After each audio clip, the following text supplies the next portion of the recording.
Gundam 0083, arguably peak Gundam animation. People will argue the story, but whatever. Any way you slice it, it was Gundam meets Top Gun. What more could you ask for? It just had that right level of energy. On top of that, when I think about Gundam 0083, the fact that there are no new types is also absolutely huge, which really makes the grunt officers the star of the anime. That's why Gundam 0083 is sick. Stardust Memories is awesome. It's one of the best, and it still holds its weight to this day, in my personal opinion. But that was a long time ago when it came out. Like, really long. I should probably Google it, because it's super old. But point being, Bandai probably hasn't made any model kits for 0083 since the 90s. And I know you're going to go, well, the RG line. Okay, you want to split hairs, the RG line. But the RG line in its early stages was not that great. The fact that they had some of the most absolute badass designs in all of Gundam. But we're moving on. In the modern day, we're probably not going to see Bandai give us anything 1/100 scale or 1/60th scale Stardust Memory ever again. Like literally, I'll probably be 60 or 70 years old before they'll do another PG of that era. So, as time progresses, if you really want a good 1/100 scale Stardust Memory kit, you're kind of out of luck when it comes to the plastic fare. Frankly, your only options are AC Studios' amazing cast, and I'd say that their castings are iffy at best. It's real hit or miss with them. They have the GM Custom. Once again, another one of my favorite grunt designs. I'm going to build one sometime this year, hopefully. But if you want a good GP02 Physalis, your only option, realistically, is the Mechanicore, which, once again, Mechanicore, hit or miss, more miss than hit. And you need to be a pro-level builder to make a Mechanicore kit come together correctly. But really, it's a lot of work. Or the Industriac, or its Industrial Gear GP02 resin kit. Once again, you have to buy a resin kit to get a good GP02. So, the bar for entry is pretty high. The resin kit requires a lot of skill to do, but kind of affordable. And if you're lucky, you can still find an original Industriac Gear version of it. Point being, finally, out of nowhere, a company called Solomon is making a GP02 master grade. I caught wind of this weeks ago. The second I saw it on Gundam, I didn't ask questions. I looked at the photos and said, I'll pre-order it. I didn't stop or hesitate because I know getting a good GP02 is rare. And I've got about 3 third-party GP02 kits waiting for me to build. But this is different. It's a plastic kit, which I wholeheartedly welcome from the third-party community. In my personal opinion, you may disagree with me if you so choose. Third parties have really been knocking it out of the park as of late. The recent kits that just keep popping out are absolutely sick, like really sick. It's interesting to talk about something I find fantastic in Gunpla.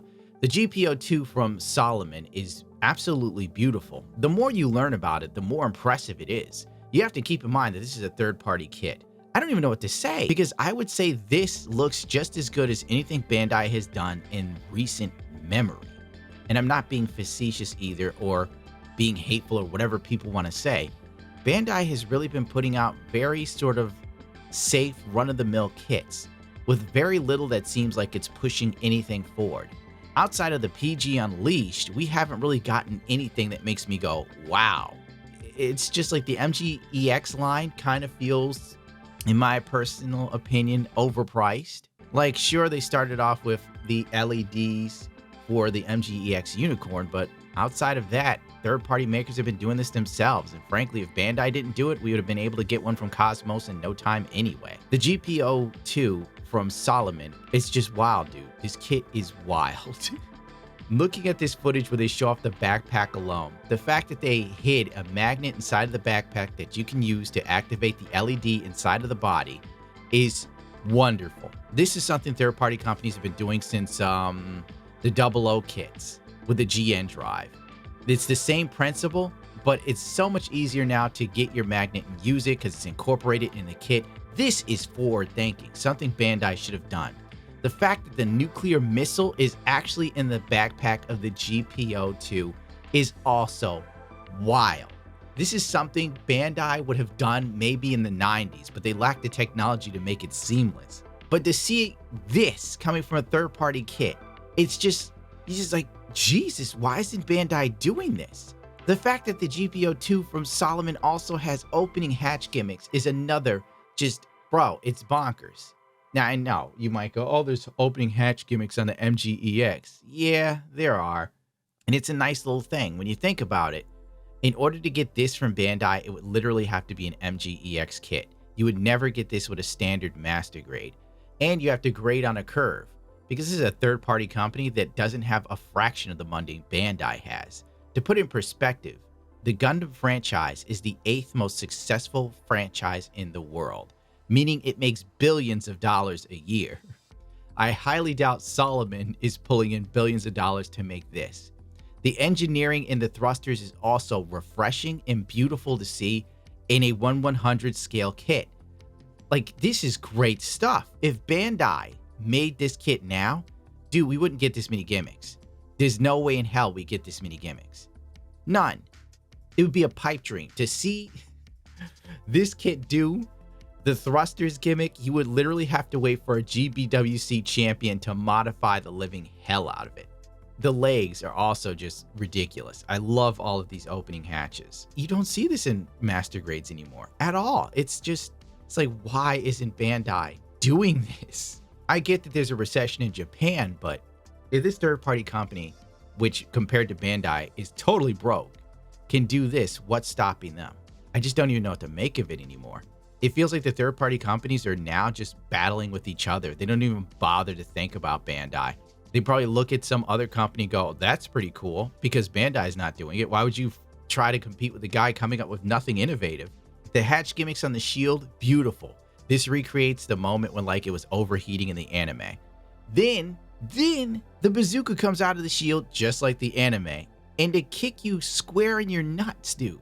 They added rotating parts that actually interlock with one another and recreate the scene when the GP02 links up the bazooka to launch the nuke at the Federation forces. Like, it's little things, right? But it's such a nice touch, and it's so cool to see. You just appreciate it. You can do nothing but appreciate this. And it makes you wonder, why is Bandai doing nothing with this IP?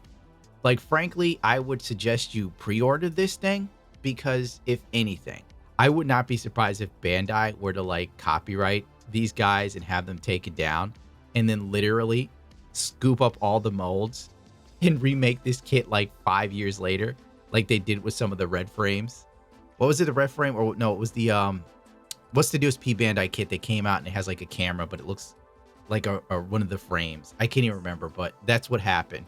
Bandai caught some third-party people, confiscated the molds, and literally remade the kit and resold it later. All I could say is Solomon has my respect for this.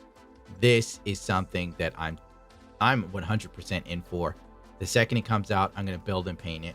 I was meaning to do a GP02 sometime this year or the beginning of next year anyway, and this is the perfect kit to try it on. The only thing I could say is it remains to be seen how good the plastic is. Like, we can only hope that the kit doesn't have any major fitment issues or plastic stressing, or, you know, stuff where you put it together and then the kit sort of snaps apart because there's so much friction between the parts that there's no room to move, sort of thing. But time will tell. Absolutely blown away by this thing. This, I hope, is one of those things that wakes Bandai up and makes them think, oh, maybe we need to do better with the kits. I hope there's a cockpit too, because I'd love to do an Ana Velgato, one of my favorite Xeon characters. Oh well, I've wasted enough of your time. As the man who gave me my first airbrush said, do great things. Oh yeah, I forgot the Stargazer came out. I should do a video on that.